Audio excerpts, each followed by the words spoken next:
That 60-year-old man who was accused of raping a child in Andhra Pradesh, Guntur, he has now been found dead. There had been so much traffic stopping protests in the region after this 9-year-old child was found to be the latest victim of sexual assault. Now this man is said to be dead. What happened and how do we know that he is the one who was responsible for this horrific assault?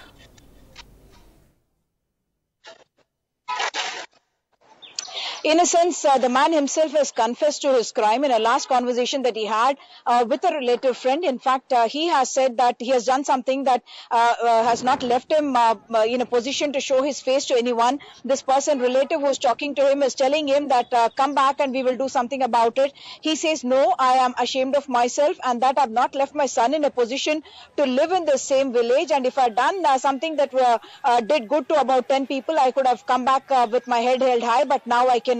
That is the last conversation that he had, and 15 kilometers from the village where this incident happened, where this gruesome incident happened of sexual assault on this 9-year-old child, this man was found hanged to death, and the family of the man has now identified his body, and they have also, of course, the body has been sent for post-mortem examination because some questions, of course, being raised about whether there is any suspicion around his death, whether it is not a suicide, but all evidence seem to suggest that it is indeed a suicide. But yes, as you mentioned, huge public outrage over the sexual assault, rape of this 9-year-old child.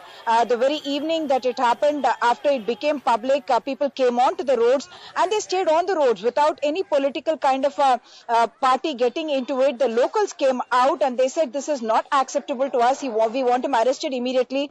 The highway there was blocked for 6 hours, 18-kilometer long traffic jams. And yesterday there was a bandh called in the city, and they also had trains that were stopped in that area. They went and squatted on the railway platforms, and they also vandalized buses. All of that trying to show their anger. Of course, people are frustrated with the fact that there are so many incidents that are taking place like this, and they do not see the police acting adequately enough, and they do not see girls being safe. And that's one reason why the frustration and anger seem to have grown to such an extent, because the child who was sexually assaulted was bleeding. She in fact fainted from the bleeding and had to be stitched up in order for the bleeding to be stopped. So now this man, his body has been found, and now the post-mortem examination is being conducted, after which the body will be handed over to his son. What we are told is that he has 2 wives, both of who are not living with him.